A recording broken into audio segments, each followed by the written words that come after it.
Why is Big Ben named so? Big Ben is an iconic building in the UK, renowned and recognizable worldwide. Yet, many people wonder why this massive clock tower is called Big Ben, a name that seems rather rustic. The name Big Ben actually has a poignant love story behind it, one that has captivated people for many years.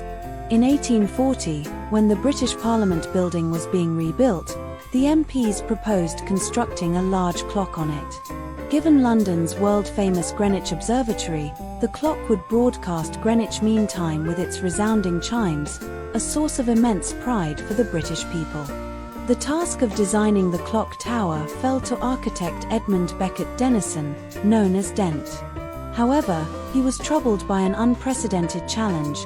The clock face had a diameter of 7 meters, and the hour and minute hands were over 2 meters long.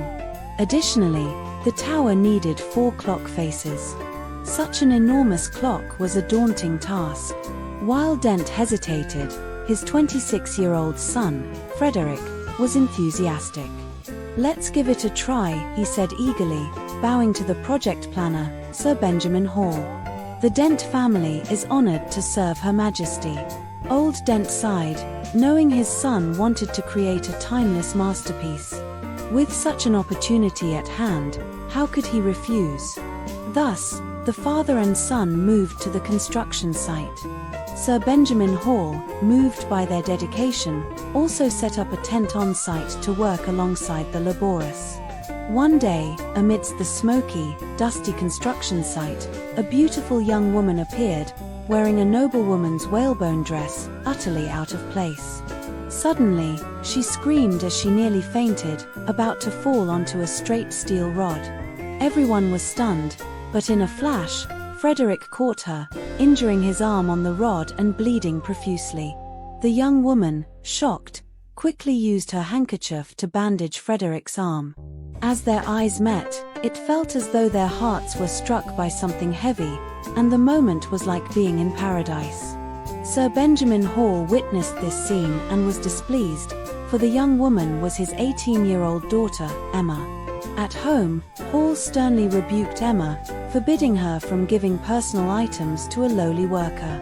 But Emma paid no heed, her mind constantly replaying Frederick's bright eyes, yearning to see him again soon. The next day, Emma returned to the construction site with joy. Frederick was both surprised and excited to see her. They smiled foolishly, tasting the sweetest honey of human life.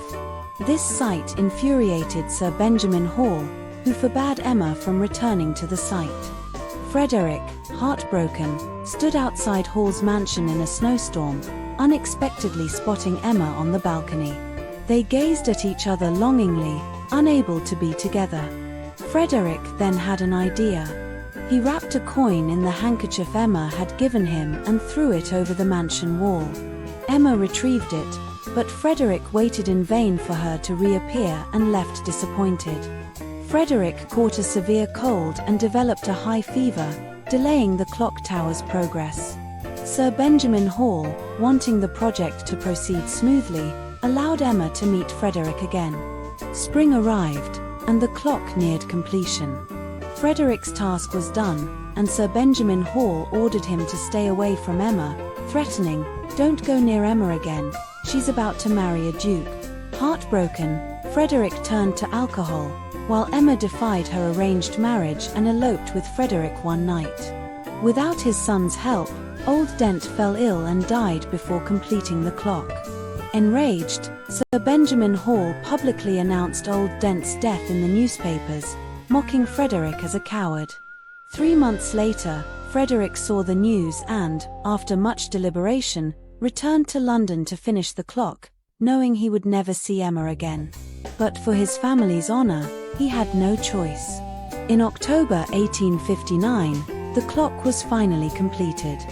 Frederick was imprisoned, and Emma was forced to marry a nobleman for Frederick's safety.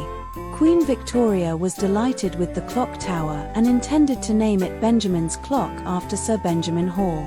But a minister, angered by Frederick's plight, suggested naming it Big Ben, deriving big from the British Empire on which the sun never sets. The Queen agreed, while Sir Benjamin Hall had to swallow his anger and put on a forced smile. The clock tower was known as Big Ben until 2012, when it was renamed Elizabeth Tower to commemorate Queen Elizabeth II's Diamond Jubilee.